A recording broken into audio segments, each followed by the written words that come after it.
बचपन में हमने दादी नानी से बहुत सी परियों की कहानियाँ सुनी है, जिसमें से सिंड्रेला की कहानी तो हमारी फेवरेट हुआ करती है। हर लड़की को अपने राजकुमार का इंतज़ार होता है, जो सफ़ेद घोड़ी में आकर उसे ले जाए। सिंड्रेला भी एक ऐसी ही लड़की थी जिसे बचपन से अपने राजकुमार का इंतज़ार था। एक समय की बात है, किसी राज्य में एक व्यापारी रहा करता था। उस व्यापारी की एक छोटी सी बेटी थी जिसका नाम था एला। एला बहुत ही प्यारी और नेक बच्ची थी। उसके पिता उसे बहुत प्यार करते थे और उसकी सारी ज़रूरतें पूरी करते थे। लेकिन एला की ज़िंदगी में एक चीज़ की कमी थी। वो थी उसकी माँ, जो उसको छोड़कर भगवान के घर चली गई थी। एला की इस कमी को पूरा करने के लिए उसके पिता ने दूसरी शादी कर ली। एला की नई माँ की दो बेटियां थीं। वह बहुत ही खुश थी कि माँ के साथ उसे बहन भी मिल गई थी। दोनों बहनें बहुत ही घमंडी थीं, लेकिन एला उनसे प्यार करती थी और अपनी नई माँ को बहुत चाहती थी। एला की खुशियाँ ज़्यादा दिन टिक नहीं पाई। एक दिन जब उसके पिता अपने काम से किसी दूसरे शहर गए तो फिर कभी वापस ही नहीं आए। एला पर तो मानो मुश्किलों का पहाड़ ही टूट गया हो। पिता का साया सर से उठते ही उसकी माँ और उसकी बहनें घर की मालकिन हो गईं। एला के साथ नौकरों जैसा बर्ताव करने लगे। उन्होंने घर के सारे नौकरों को निकाल दिया और एला ही सारा घर का काम करती थी। उसकी बहनों ने तो उसका कमरा भी छीन लिया और उसे एक कोठरी में रहने के लिए छोड़ दिया। एला अपनी बहनों के पुराने कपड़े और जूते पहनती सारा दिन उनके काम करती।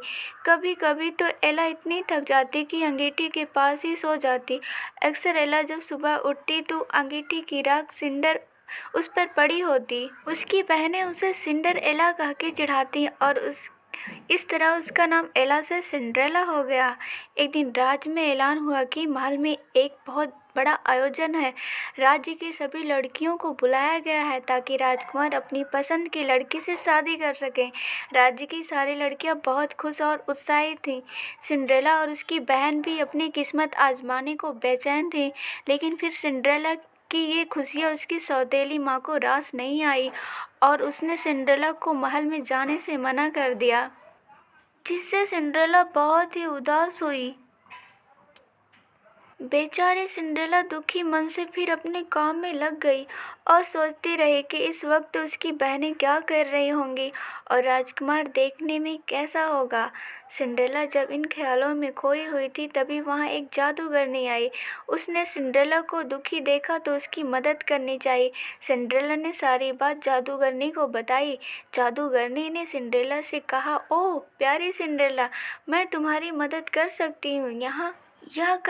यह कहकर जादूगरनी ने अपनी छड़ी घुमाई और वहां पड़े एक बड़े कद्दू को एक बग्घी में बदल दिया। वहीं चार चूहे उछल कूद मचा रहे थे। जादूगरनी की नज़र उन पर पड़ी तो उसने चूहे को घोड़ा बना दिया। अब जरूरत थी एक कोजवान की। जादूगरनी ने चारों तरफ नजर घुमाई तो उसे एक मेंढक दिखाई। उसे कोचवान में बदल दिया। सिंड्रेला यह सब देखकर हैरान हो रही थी कि तभी जादूगरनी उसकी तरफ मुड़ी और अपनी जादू की छड़ी घुमा दी और पलक झपकते ही सिंड्रेला को मटमैले कपड़े और फटे कपड़े से साफ और सुंदर हो गए। उसके पैरों में टूटी हुई चप्पल की जगह पर कांच की जूती आ गई। अब सिंड्रेला महल में जाने के लिए तैयार थी। जादूगरनी ने सिंड्रेला को विदा करते हुए कहा, बेटी तू अपनी इच्छा पूरी कर ले, लेकिन याद रखना कि रात 12 बजे के पहले ही यह आ जाना या जादू खत्म हो जाए। सिंड्रेला जब महल पहुंची तो सबकी नजरें उसी को देखने लगी। वह बहुत ही सुंदर लग रही थी। राजकुमार ने जब उसके साथ डांस करना चाहा तो मौजूद सभी लड़कियां सिंड्रेला से जलने लगीं। लेकिन कोई सिंड्रेला को पहचान नहीं पाया।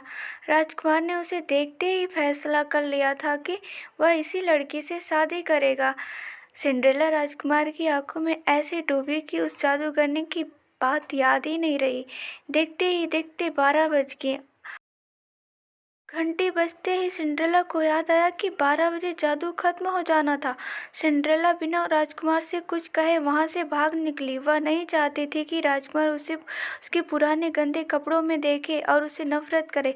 भागते वक्त सिंड्रेला की कांच की जूती वहीं महल में छूट गई, जो राजकुमार ने उठा ली। राजकुमार ने बहुत कोशिश की सिंड्रेला को ढूंढने की, लेकिन वह उसे कहीं नहीं मिली। सबने राजकुमार से कहा उसे भूल जाने को, लेकिन राजकुमार सिंड्रेला को भूल नहीं पा रहा था।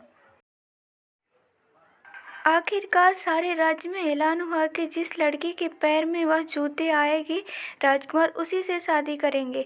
राज्य में तो जैसे तूफान आ गया था। हर लड़की राजकुमार से शादी करना चाहती थी। सभी लड़कियां अपने आप को उस कांच की जूती की मालकिन बताने लगीं। लड़कियों के घर जा जाकर उन्हें जूती पहनाई गई, लेकिन उनमें से किसी को वह पूरी नहीं आई। आखिर में सिंड्रेला की बहनों की बारी आई। दोनों ने हर हाल कोशिश कर ली जूती पहनने की, लेकिन कोई फायदा नहीं हुआ। अब सबकी नज़रें सिंड्रेला पर रुक गई। सिंड्रेला ने जब उसे पहना तो वह जूती उसके पैर में आ गई, जैसे उसी के लिए बनी हो। सिंड्रेला की सौतेली माँ और बहनें हैरान और परेशान हो गईं। किसी को भी उम्मीद नहीं था कि वह सिंड्रेला इतनी सुंदर लड़की हो सकती है। राजकुमार ने जब सिंड्रेला से शादी के लिए पूछा तो सिंड्रेला ने खुशी खुशी हाँ कर दी। अगले ही दिन बड़ी धूमधाम से सिंड्रेला के साथ राजकुमार की शादी हो गई। राजकुमार और सिंड्रेला एक दूसरे के साथ खुश थे और एक दूसरे को बहुत चाहते थे। दूसरी तरफ सिंड्रेला की सौतेली माँ और बहनों को सिंड्रेला के साथ बुरा व्यवहार करने की सज़ा के रूप में राज्य छोड़कर जाना पड़ गया।